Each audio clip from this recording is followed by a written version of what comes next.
Te aviso. ¿Qué tal, amigos? ¿Cómo están? Muy buenas tardes. Bienvenidos una vez más aquí a la radio Puente Alto para este día 3 de julio del año 2026. Mira, 3 de julio ya. Con la buena música de fondo de la radio Donoso, Vivir en el Campo. Estamos comenzando una tarde espectacular, con buena música y, por supuesto, interesantes temas de conversación en la compañía de estos amigos psicólogos que se han hecho parte ya de nuestra casa radial con sus temas que son un verdadero aporte a la comunidad. Dejo con ustedes el día de hoy a Felipe y una gran invitada para abordar el tema, él va a dar el contexto y va a abordar el tema con la gente mientras yo recibo las consultas, las preguntas e inquietudes de parte de la comunidad. Adelante, Felipe, con el programa. Buenas tardes, Juan Carlos. Muchas gracias por presentarnos. Lamentablemente, el día de hoy, Felipe no pudo estar. Mi nombre es Diego Valenzuela, psicólogo, obviamente, de profesión. Y acá estamos para hablar, en este caso, de una temática que salió interesante y que se quiso abordar, que es de primeros auxilios psicológicos. Me acompaña en esta oportunidad Belén, no sé si te quieres presentar. Sí, hola, primero agradecer el espacio. Yo soy Belén González Esparza, también psicóloga, y estoy bastante emocionada y feliz de poder compartir con todos ustedes en realidad la temática que es importante y que es contingente también. En este caso, Belén, no sé si nos quieres comentar un poquito qué son los primeros auxilios psicológicos, qué es lo que diferencia en este caso a una terapia. Ahí tú eres un poquito más la experta en este sentido. Sí, mira, los primeros auxilios psicológicos son una forma de apoyo humano. Realmente es una manera de que nosotros aportamos contención más que nada a raíz de alguna catástrofe, un desastre natural, incendio, choques. Somos como una de las primeras líneas. Claramente cuando no hay algún tipo de hueso roto, de algo más importante que tiene que ser atendido en hospital, clínica, lo que esté más cercano realmente. Nosotros somos los que ayudan a las personas que acaban de vivir algún tipo de situación altamente estresante y están en un estado de vulnerabilidad emocional. Entonces, la idea de los primeros auxilios psicológicos es eso. También es importante recalcar que no es como una alternativa a una sesión de psicología. Claramente, nosotros estamos dentro de la primera línea, pero no somos lo más importante. Tenemos que tener eso en cuenta. Tenemos que tener en cuenta de que primero policía, ambulancia, tiene que hacer un triage y cuando ya nos dan un visto bueno a nosotros, ya podemos empezar a hablar y mantenernos siempre con la persona que estamos conteniendo. Eso más que nada es una contención en crisis. Una contención en momentos de crisis, como decía Belén, básicamente recordando que puede ser un efecto de catástrofe o en un caso de algún siniestro. Eso es lo principal que tienen lo que son los primeros auxilios psicológicos. Quizás súper importante entender que los primeros auxilios psicológicos no solamente los realiza un psicólogo, sino que también puede haber gente capacitada o formada en este sentido, al no ser un proceso psicoterapéutico.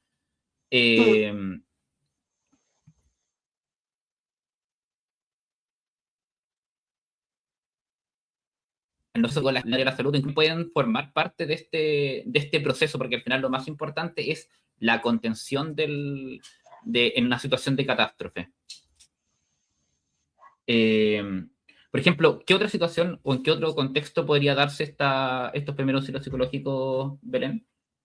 Claro, por ejemplo, terremotos, incendios, inundaciones, accidentes de tránsito, asaltos o situaciones donde hubo violencia por parte de terceros, fallecimiento inesperado de un ser querido, diagnóstico de enfermedad grave, como lo podría ser un cáncer o algo como que te afecta de una manera emocional muy fuerte en ese momento, después de una emergencia por intento de suicidio, lo diré con esas palabras porque son las correctas, y cualquier como acontecimiento que sobrepase la capacidad de afrontamiento de una persona.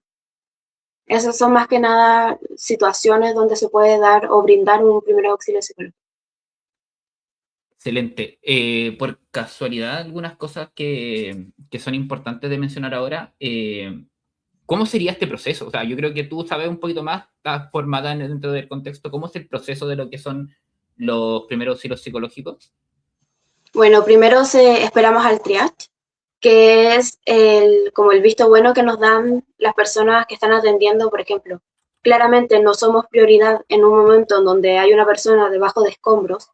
Ahí el equipo de rescate tiene que ver cómo están, si no hay heridas visibles de deshidratación o cualquier tipo de emergencia que tenga que ver con los equipos de salud, pasamos a trabajar nosotros o las personas que están como capacitadas para tener primeros auxilios psicológicos. Entonces, lo ideal, bueno, también hay etapas, porque el primer auxilio psicológico es distinto para, no sé, niñeces y para adulteces. ¿Me Entonces, podí- dime, ¿Nos podrías comentar un poquito cuál sería esta diferencia entre niñez y sí, adultez? sí, más que nada las diferencias son de que sabemos de que las niñeces tienen que sí o sí estar acompañados. Tenemos que incluso acompañarlos a ir al baño y muchas veces no nos van a dar a solamente una niñez, sino que nos van a dar un grupito. Entonces, claro, contar historias, tener un repertorio como de juegos para niños y niñas, hablar sobre sus peluches o animales de contención. Esa es una de las diferencias más grandes con las adultez y adolescencias, porque muchas veces los adultos y los adolescentes quieren estar un poco solos o no quieren hablar directamente sobre la vivencia que acaba de ocurrir, sino que necesitan que nosotros estemos. En cambio, las niñeces lo que necesitan estar más que nada es todo tipo de resguardo emocional, físico, por parte de nosotros. Y claro, las adultos mayores o ya necesitan, o personas mayores necesitan que no se infantilicen. Eso también es lo principal. Porque claro, muchas veces necesitan algún otro tipo de cuidado, necesitan un tipo de higiene distinta. Y lo que hacen normalmente las personas es infantilizar un poco este hecho. Entonces, claro, tenemos que seguir teniendo en cuenta de que son adultos. Entonces, creo que esa es como la mayor diferencia entre cada una de las etapas y por eso también no es como tan fácil llegar y hacer como un PAP, que sería los primeros auxilios psicológicos en su siglo. Sí, la sigla en este caso que nosotros vamos a utilizar para referirnos a los primeros auxilios psicológicos es justamente PAP o PAP, ya que es bastante largo la frase o la expresión completa. Sí, Estos primeros auxilios psicológicos, yo creo que igual es importante mencionarlos, no son obligatorios, o sea, no es que tú tengas que aplicárselo a cualquier persona que está pasando en una situación de crisis o de catástrofe, ¿cierto? Eso. no, unas personas pueden decir, oye, yo no quiero, quiero estar sola en este momento y claramente se les deja. No es como que tienes que sí o sí estar con una persona que pueda hacer PAP. Así que eso es como lo más inmediato. Claramente con niñeces es un poco de, oye, déjame ver realmente cómo estamos, esperemos a tus familiares, porque muchas veces, no sé, esperemos que nunca pase, pero no sé si están disparando en el mall, muchas veces los niños corren antes que los adultos. Entonces hay una separación con el vínculo y hay una separación con el círculo de protección. Entonces ahí, claro, tenemos que resguardar que sean realmente los familiares que vienen a buscar al peque. Ahí sí que es como más de resguardo. Bueno, muchas gracias, Belén, por Mm, el conocimiento que nos ofreces también acá. Por ejemplo, quizá uno de los aspectos importantes a mencionar, estamos hablando de lo que es PAP. ¿Qué no es PAP? ¿Cuál sería, qué es lo que no sería realmente PAP? ¿O cómo sería realmente el proceso? Creo que es igual es importante quizá mencionarlo. mm. ¿Cuáles son los pilares de lo que se tiene que realizar al momento de realizar unos primeros auxilios psicológicos?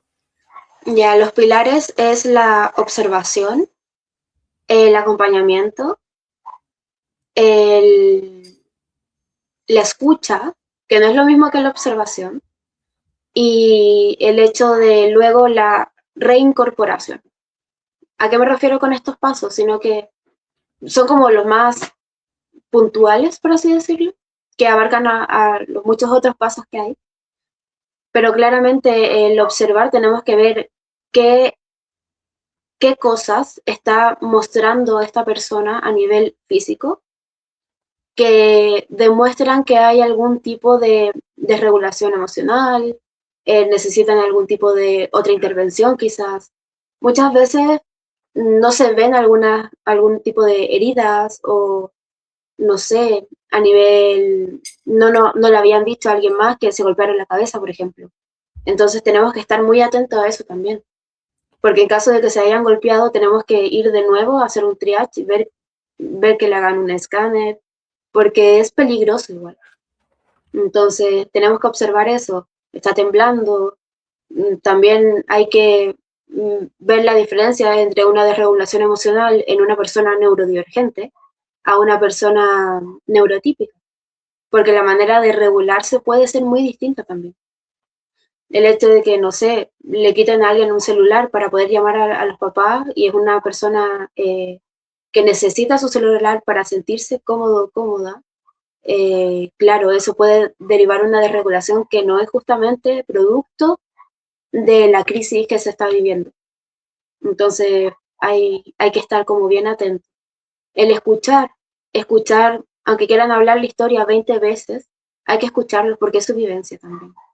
Y por eso se trabaja harto la paciencia. Y muchas veces hay que escuchar y no, incluso no decir nada. Estar como atenta y atento también es una buena práctica.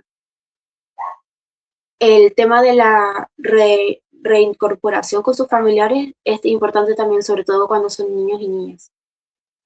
Porque, dime. ¿En qué consistiría la reincorporación?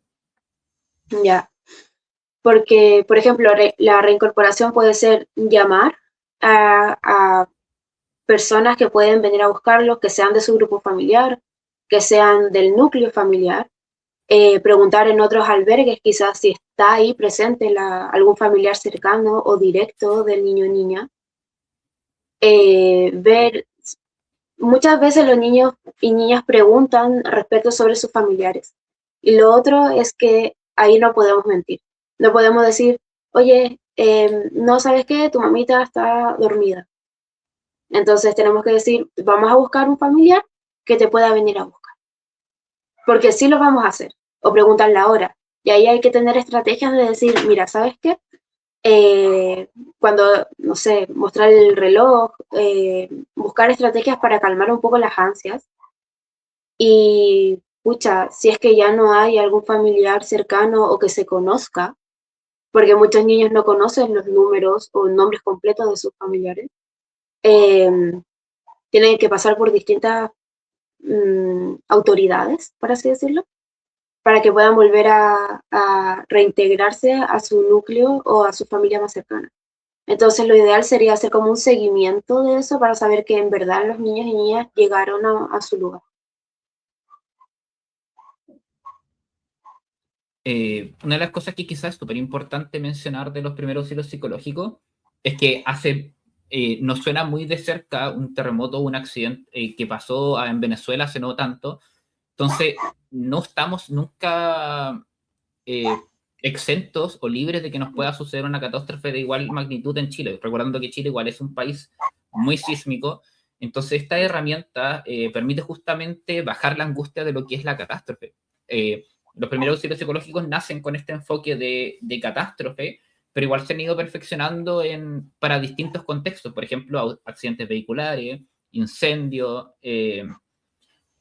muertes de un familiar, como bien decía mi colega Belén. Entonces es súper importante esto. Igual quizás me entra la duda y que lo podríamos comentar con a los auditores en este caso, es ¿funciona para todos los casos? Por ejemplo, en un colegio igual, una desregulación conductual emocional, ¿se puede aplicar un PAP también? Ya, el tema de los PAP, si bien podría darse en casos específicos como casos de violencia grandes, como lo que pasó, no sé, Calama, o se empezaron a hacer en distintos puntos como del país. Claro, se necesita una regulación emocional y un acompañamiento cercano en esas situaciones. En otras, no es necesario hacer primeros auxilios psicológicos. Por ejemplo, los establecimientos deberían tener un PAEC, que es un protocolo para desregulaciones a nivel conductual y a nivel emocional de niños y niñas autistas. Y el protocolo DEC, que son desregulaciones conductuales en niños ya sin un diagnóstico, por así decirlo, de neurodivergencia. Entonces, claro, hay que saber bien el momento en el que se tiene que dar los PAP y ver si es que de verdad lo amerita la situación. Como bien dije, en temas específicos como de violencia grande y fuerte, ya sí las personas afectadas deberían de necesitar un PAP, pero en caso de desregulación no lo veo tan necesario porque ya están los protocolos, o deberían de estar en todos los colegios los protocolos que mencioné. Excelente. Consulta, una persona, por ejemplo, que quisiese formarse en primer auxilio psicológico, ya sea profesional de la salud o de algún contexto, o profesor o algún contexto, ¿dónde podría realizar esta formación? Sí, hay distintos lugares en donde se puede realizar. Algunos son gratuitos, otros son pagados. Por ejemplo, conozco que en ADIPA, que es un lugar en donde se hacen distintos tipos de cursos, diplomados, seminarios, tienen un curso de primeros auxilios psicológicos y claramente al ser un privado se paga. El otro también conozco distintas como agrupaciones que también dan primeros auxilios psicológicos o como una inducción a este, o también, si no me equivoco, Senda, es uno de los organismos que da gratuitamente un curso como básico también sobre los primeros auxilios psicológicos.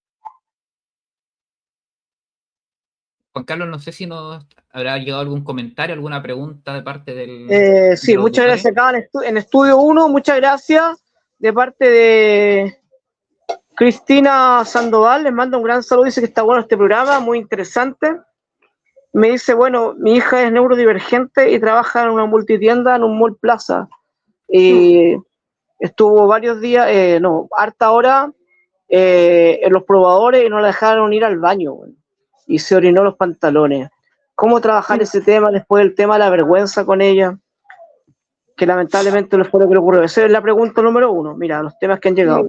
A ver, otro tema lo aborda Luis Rojas, que es una persona cuidadora de su madre, que es adulto mayor, que tiene 90 años.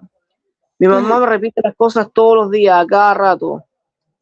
¿Cómo afrontar el tema de que me está repitiendo constantemente las cosas sabiendo que ya es una persona de edad y que tiene un daño cognitivo acelerado?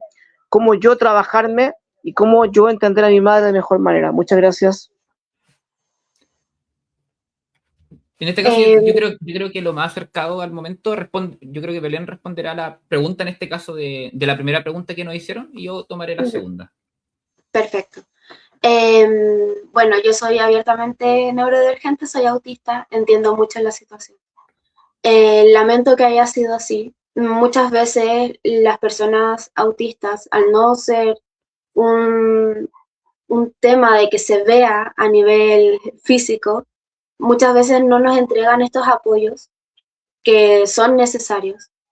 El tema de la vergüenza, ella tiene que, si es que se puede, una sesión de terapia para trabajar el tema sería ideal, pero claramente hay cosas que se pueden trabajar en casa, como lo sería el comentarle que no fue su culpa. Nunca va a ser culpa de la persona autista o la persona neurodivergente el que haya tenido algún accidente, el que haya tenido algún tipo de regulación, porque pasa, y pasa seguido también. El hecho de que sienta un poco de vergüenza también es súper común dentro de la situación también, porque nos enseñan desde el entorno que es algo que no debemos hacer, sobre todo si somos personas grandes o niños grandes. Pero es algo que le podría pasar a cualquiera. Hay que tratar un poco de tomar un poco de esta vergüenza, hacerle entender de que no es algo que ella haya querido hacerlo, sino que el entorno no nos dio tampoco las habilidades o no las habilidades, sino que no nos dio las herramientas necesarias que teníamos que tener.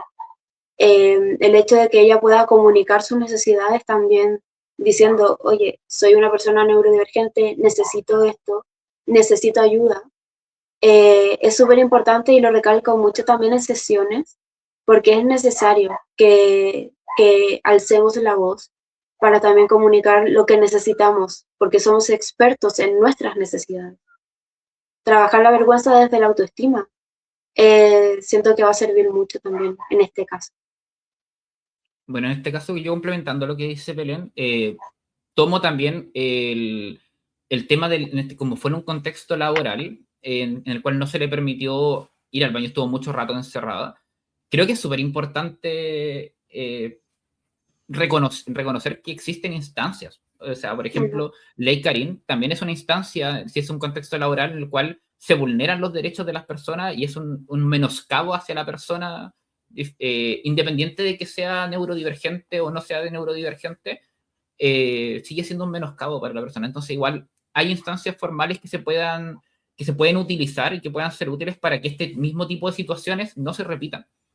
Doy el caso de ejemplo de lo que es la Ley Karim, que quizás es lo más cercano, pero existen otros también. Por ejemplo, asistir a la inspección del trabajo puede ser un aspecto importante.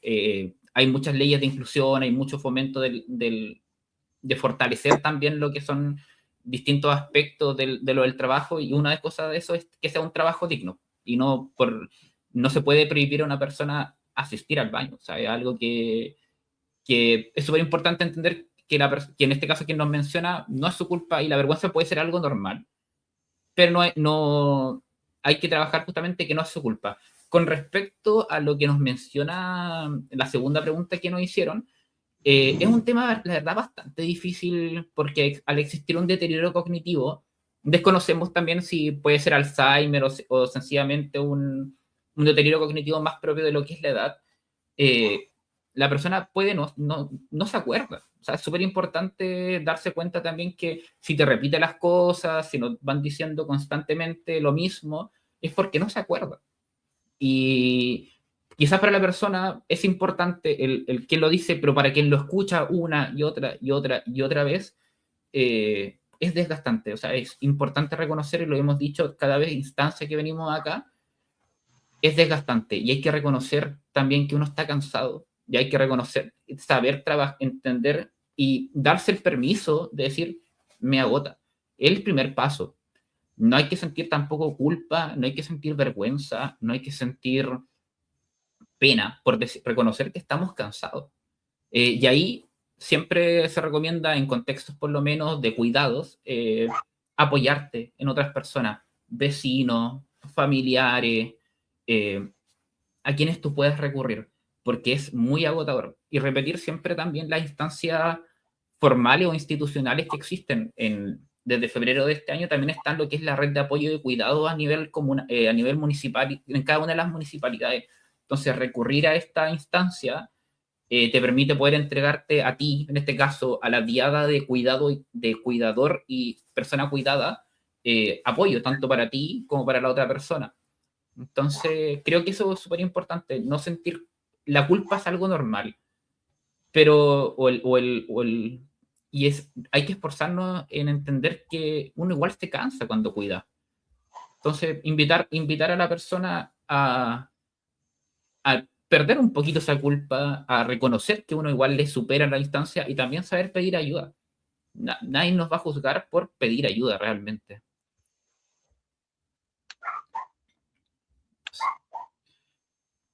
No sé, Juan Carlos, si tenemos alguna otra pregunta de los auditores. Sí, mira, han llegado algunas preguntas de carácter en las relaciones de pareja. A ver, déjame revisarla bien, porque me habla mucha gente. Osvaldo. Tengo una hija que tiene 18 años y está iniciándose en el tema de la intimidad sexual con su pareja. Sin embargo, el tipo salió medio enfermo en la cabeza. Él dijo 2 puntos, medio cagado en la cabeza.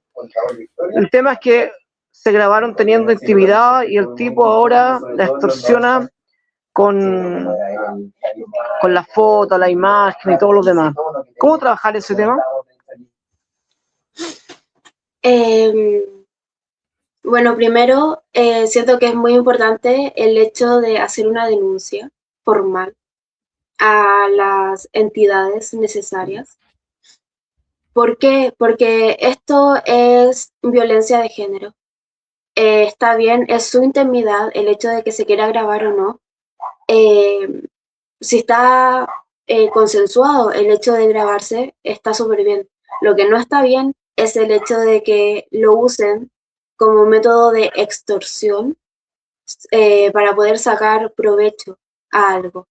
La denuncia siento que es el primer paso porque es necesario para dar una resignificación. No me gustaría que esto generara una especie de trauma o de situación compleja en donde todas sus relaciones de aquí a futuro se van a ver envueltas en situaciones así, debido a que esta fue como una experiencia demasiado fuerte para ella. Entonces, también para buscar justicia, lo ideal sería hacer una denuncia formal por violencia de género y además recibir apoyo necesario. Puede ser de manera gratuita, puede ser de manera particular, pero siento que sí o sí es algo que se debe de trabajar con la seriedad que se está tomando. Realmente hay muchas personas que no le dan la seriedad necesaria y claramente eso tiene cosas que nos puede hacer daño en nuestra vida sexual, nuestra vida de pareja, nuestra vida cotidiana. Entonces yo creo que el primer paso es hacer una denuncia formal. Segundo paso, ver cuáles son sus límites, trabajar los límites de ella, ver cuál es su propia apreciación, qué es lo que realmente ella necesita y le gusta viviendo su sexualidad. Entonces, hay muchas cosas ahí que se puede trabajar y que debería de trabajarse para que estas instancias no se repitan. Claramente no es culpa de ella, es la persona que está extorsionando, el que está cometiendo un delito.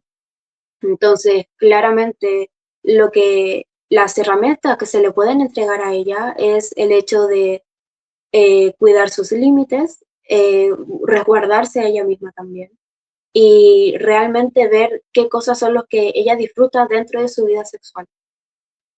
No sé si Diego tiene algo que agregar también. Nos recuerda mucho, Belén, lo que nos menciona la auditora, o el auditor, disculpen si me confundo, a lo que pasó quizás con Camila Flores, la diputada de Renovación Nacional, que hubo fotos y videos difundidos en nombre de ella manteniendo relaciones sexuales y difundidos de manera sin consentimiento. Y justamente existen instancias porque esta acción está penada por ley. Así que igual se invita a la persona, al auditor y a que acompañe a su hija a hacer esta denuncia a PDI, a Carabineros, porque realmente es una falta grave, es un delito en la difusión de material pornográfico de manera no consensuada. Independiente de que se hayan grabado de manera consensuada en su momento, la difusión de este material sin el consentimiento es un delito. Por lo tanto, esto puede ser penado con cárcel, puede ser penado con multa, y algo que igual es súper importante que se recurra a la instancia. Invitamos a la persona que acompaña a su hija a PDI, a poder hacer esta denuncia de manera formal, porque es un delito y es importante que no se permitan este tipo de acciones realmente. Ya, muchas gracias. Vienen más preguntas de parte de Romy Gómez. Hola, ¿qué tal? Mira, cuando era niña sufrí un abuso de parte de muchos hombres. Mi vida afectiva y sexual ha sido, entre comillas, una mierda, Juan Carlos. Eso me dicen. Estoy atentamente escuchando este programa, me parece muy bueno. Me ha costado mucho tener una buena vida. La última pareja que tuve me voló los dientes de un combo. Y si no fuera por tu apoyo, Juan Carlos, no habría podido conseguir una nueva dentadura y tu apoyo como persona y como radio ha sido muy buena y quiero que la gente lo sepa. Eso es lo que me está escribiendo. Me dice, ¿en qué momento? Yo he ido a muchos psicólogos pero aún no logro encontrar esa paz y esa tranquilidad para sanar mi alma. ¿Esto tiene que ver con el programa del primer auxilio o debo ir a una terapia más profunda? ¿Qué me recomiendan? Gracias. Porque no me deja trabajar, no me deja vivir y no me deja avanzar bien en la vida. Romina. A mi parecer, esto ya tiene que ver con una terapia más integral y más significativa de lo que sería un primer auxilio psicológico. Porque los primeros auxilios psicológicos no van a tener un impacto tan grande como para poder mejorar tu vida en las distintas aristas en las que estás siendo afectada. Y lamento mucho la situación. El hecho de tener una vulneración cuando se es pequeño moldea demasiado en cómo vamos a tener nuestras estructuras mentales frente a los límites, frente al qué nos dejamos hacer. Y esto también claramente en consecuencia implica el hecho de que van a haber vulneraciones o puede volver a haber una vulneración en vida de pareja. Entonces claramente no sé el caso, pero denunciar si es que no está dentro de lo que se puede hacer por el momento, porque también sé que hay miedo, puede haber vergüenza y no los culpo, no culpo a la persona que pueda sentir estas cosas, porque usualmente se le echa la culpa a la víctima, ya sea hombre, mujer o disidencia. Entonces, lo que yo opino, lo que yo creo que es mejor es tener una terapia donde realmente te sientas cómoda, donde hayas preguntado sobre esta persona o este terapeuta, esta psicóloga, que tenga un registro en el SIS, que es un registro de prestadores de servicios a nivel como individual, en material de salud. Entonces, claro, y si es que ves, no sé, las publicaciones, en Instagram ayuda mucho a eso también, a buscar qué enfoque te agrada a ti. Hay enfoques más esotéricos, hay enfoques que son más psicoanalistas. Entonces, claro, el que encuentres a una persona indicada va a costar un poco, sobre todo por la temática de la situación. Pero claramente se puede trabajar. No es como que sufriste un evento traumático y ya vas a tener que vivir eso con el resto de tu vida sin tener cambios. Se va a tener que vivir con esto, pero lo que sí se puede cambiar es el cómo nosotros afrontamos y resignificamos estos hechos de violencia que se han dado a nivel sistemático. Entonces, mi consejo es que busques a una psicóloga, psicólogo, quizás una psicóloga te haga sentir un poco más segura, que, que te transmita esta seguridad y esta calma. Quizá, no sé si necesites algo un poco más cercano, un poco más de mantener distancia frente al vínculo terapéutico, pero busca a alguien que te haga sentido y que digas, o viendo no sé, su Instagram o las cosas que sube, el decir, esta persona de verdad me da calma, porque lo que necesitas ahora es calma, es contención y es la resignificación de tu vida. Diego. Yo acá quiero darle las gracias a la auditora por contarnos nuestro testimonio y también a Juan Carlos, por lo que decía la auditora, estaba muy agradecida de ti por lo que hiciste por ella. Entonces, creo que estas instancias son súper importantes, como en un formato quizás como más de apoyo, como de comunidad. Yo voy a tomar la siguiente aspecto. Hay veces que hay cosas que no se pueden superar solo. Se necesita una red de apoyo. Entonces, hay muchas instancias, muchos grupos quizás que se pueden decir como feministas o de mujeres que te pueden apoyar en esto, porque lamentablemente, y lo digo de todo corazón, lamentablemente no eres la única persona que ha pasado por algo así. Y lamentablemente no vas a ser la última persona que ha pasado por algo así. Entonces, contar con un grupo de apoyo que te pueda aportar, te pueda dar ideas de algo que ha pasado, también es súper importante. Entonces, recomendar que quizás busques algún grupo, se me ocurre en esta primera instancia, grupos como de más feministas, porque es un testimonio que, insisto, lamentablemente es común. Lamentablemente lo es. Entonces, tener a alguien que te pueda aportar desde la experiencia y cómo lo ha llevado y qué es lo que recomienda también es útil. No todo se trabaja de manera individual, también en un contexto. Lo segundo, también es súper importante entender que el proceso terapéutico tienes que tú sentirte cómoda, tienes que sentirte realmente que te está haciendo sentido. No es ir a un psicólogo que te hable o que tú le hables y listo, sino que tiene que haber un proceso de un vínculo y una alianza terapéutica en la cual tú veas realmente o sientas un avance en lo que está en tu bienestar. Si dices que estás como dañada a nivel espiritual, es súper importante que encuentres un apoyo que a ti te haga sentido, que a ti te aporte realmente. No es un psicólogo, no todos los psicólogos sirven para todos los procesos, ni todos los enfoques sirven para todos los mismos tipos de situaciones. Yo ahí, como nosotros estamos representando a la comunidad del psicólogo, te podría invitar a que nos escribas y que tratemos de buscar, en este caso, algún profesional dentro de nuestra comunidad que sea acorde a lo que tú necesitas y a tu vivencia. Habemos muchos psicólogos dentro de esta comunidad, por lo tanto, creemos que te podemos aportar realmente en este sentido. Insisto, tienes que tú estar cómoda. Tienes que tú estar algo que a ti te haga sentido. Por lo tanto, tratemos de buscar un profesional acorde a esas necesidades.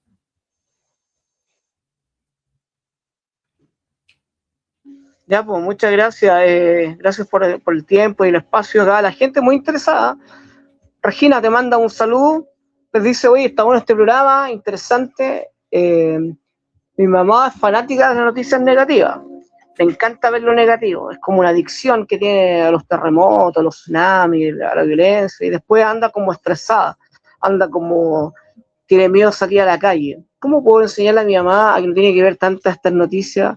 ¿Cómo puedo ayudar a reemplazar ese tipo de información?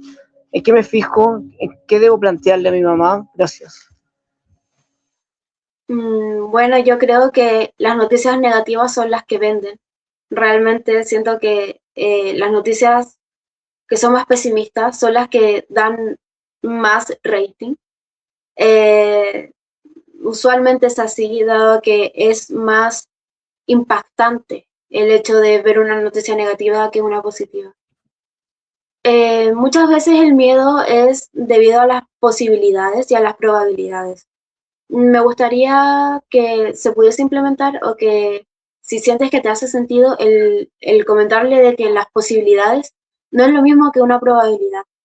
Claramente hay posibilidades de que, no sé, por ejemplo, ahora a mí me caiga un rayo por mi ventana, porque siempre hay posibilidad de todo, pero la probabilidad de que pase eso en este momento es casi nula.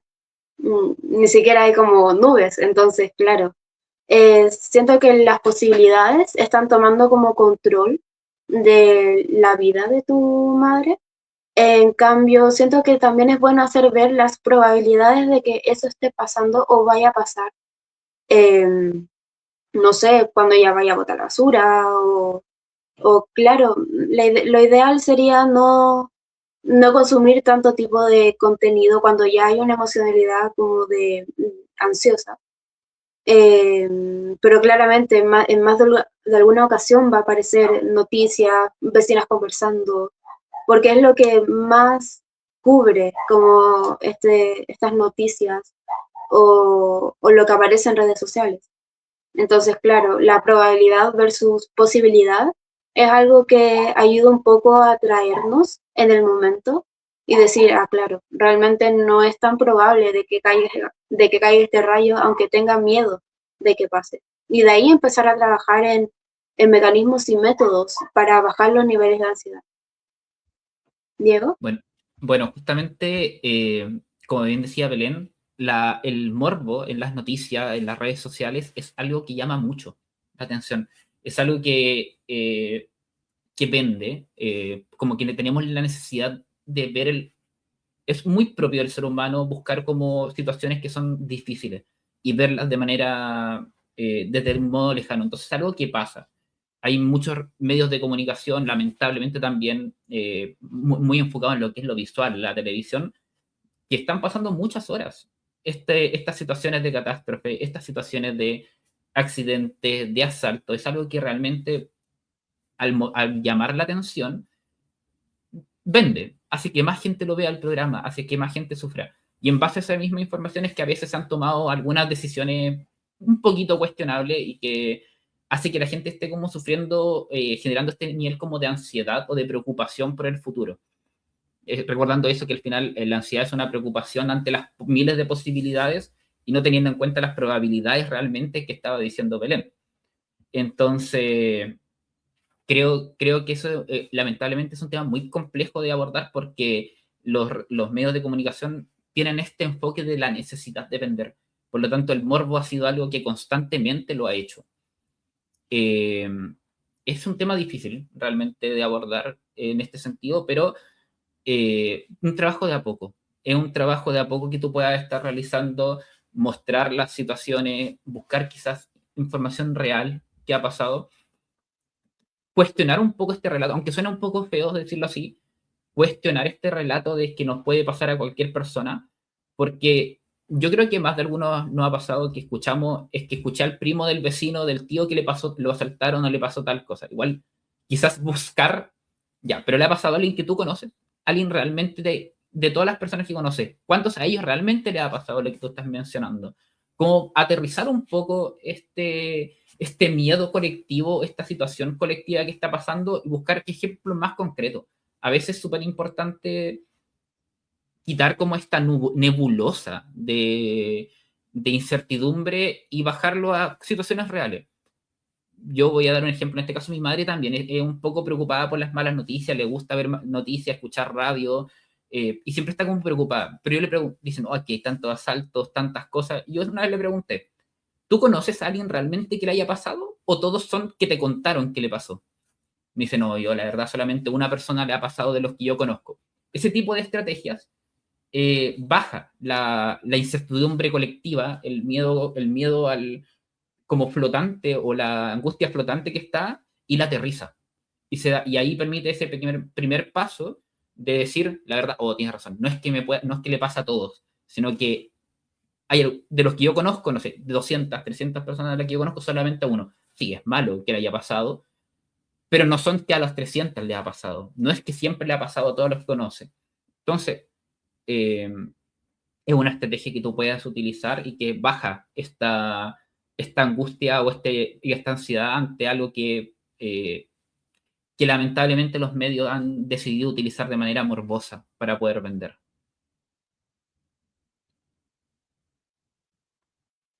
Está bien, pues bueno, agradecido y estamos llegando a la parte final. Tengo una próxima entrevista en media hora más con un doctor. Vamos a hablar del tema de los trasplantes en breve. Y quiero agradecer su tiempo, su gentileza. ¿Cómo evitar el estrés? Pregunta Eugenio, dado que trabajo en un ambiente donde hay maltrato laboral, hay mala onda, pero obviamente yo también soy matemático, igual que Juan Carlos, aparte comunicador, y no te lo puedo definir con palabras, pero es como sentir en un ambiente que hay como mala energía, la gente se trata mal, se mira feo, ¿qué me miráis? Y no hay una onda rica como para trabajar. ¿Qué se puede hacer para evitar, desde el punto de vista de la psicología, ese ambiente y evitar que te afecte laboralmente? Es la última pregunta que llegó. Bueno, en este caso, por lo que menciona el auditor, es bastante complejo. O sea, hay psicólogos que se trabajan justamente en desarrollo organizacional y en clima organizacional porque es una temática súper importante. Es algo que aborda. Hay psicólogos que no solamente hacen terapia o no solamente trabajan en colegio, sino que hay algunos que se especializan en áreas laborales, en este caso psicología organizacional o psicología laboral, que se llamaba más comúnmente antes.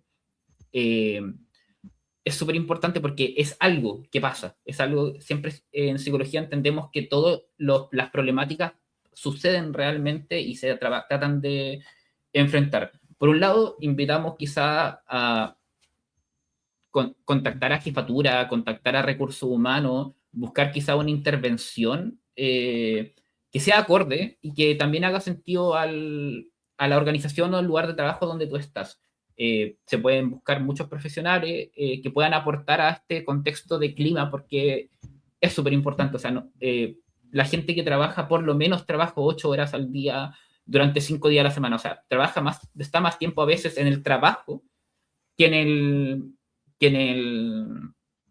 con su propia casa o con su propia familia. Entonces, no necesariamente un ambiente extremadamente festivo o alegre, pero sí que sea agradable es súper importante. Por lo tanto, invitar a quizá o preguntar si se puede realizar este tipo de cosas. Existen manuales de evaluación, de diagnóstico de estado de donde tú estás trabajando, de los riesgos psicosociales donde estás trabajando, que plantea los sucesos, el CALCM, Ley Carín, etc. Quizás si el ambiente está siendo muy agotador, también presentar alguna denuncia, cosa de que la inspección del trabajo preste atención al lugar en el cual tú estás trabajando y que puedan, como se dice, exigir este diagnóstico de riesgo psicosocial y una intervención acorde. No tengas miedo tampoco de exigir. Y también como ambiente quizá un poquito agotador, un ambiente tenso, afecta a tu día a día. No solo después del trabajo, probablemente también con tu relación con tu familia, en tus preocupaciones antes de dormir. Entonces ahí, aparte de lo que te estaba mencionando, quizás si es mucho, si tú consideras que a ti te está afectando demasiado, conseguir apoyo, conseguir ayuda, ya sea con profesionales, ya sea con actividades, y ahí yo creo que Belén puede aportar un poquito más en ese sentido. Sí, tomándome lo que dice mi colega, realmente no solamente ver lo que pasa dentro del trabajo o la mala onda que puede haber dentro del trabajo, sino que también ver cómo te sientes tú cuando ya estás fuera del mismo trabajo. Te estás pensando constantemente en eso, si llegas como enojado a la casa, si no tienes ánimos de salir a hacer otra cosa, porque realmente esta temática está abordando mucho de tu vida. Buscar espacios, buscar actividades, no dejar de hacer cosas que te hacen bien a ti. Siento que eso lo recalco mucho también con mis consultantes, porque es el hecho de que al menos unos 30 minutos te regalones de alguna manera jugando algo, viendo una serie, mirando el techo, hacer lo que tú necesites hacer para tú estar bien también. Y claro, la ayuda no es siempre desde un psicólogo, puede ser un grupo familiar, personas que han pasado por lo mismo, pueden ser redes de apoyo de alguna comunidad que te agrade, no sé, buscar cosas que también te ayuden a distraerte un poco de esta mala onda que aparece en el trabajo, para que esta mala onda no te siga también como para tu casa o para lo que estás haciendo tu día a día. Porque claramente es más complejo, no sé, salir a comprar pan estando pensando todo el rato que tienes que volver a un trabajo que no te agrada, no te estás sintiendo satisfecho y que no es lo que tú esperas de un trabajo, sobre todo si estás tanto rato estando ahí.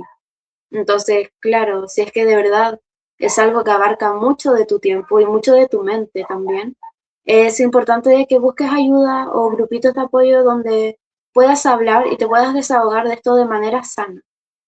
Siento que esa palabra de manera sana, de desquitarse, desahogarse un poquito, es clave.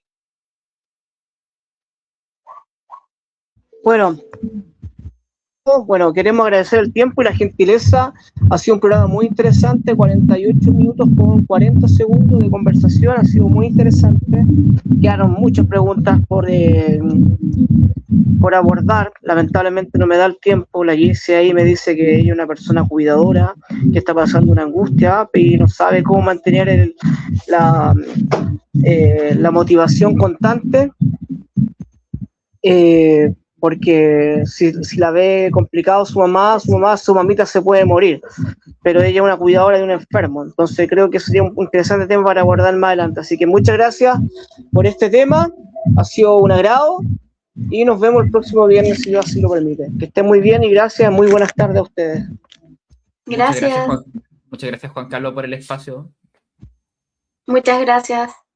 Buena Felipe, gracias. Chao Master. Chao Diego. Cuídate. Chao, chao.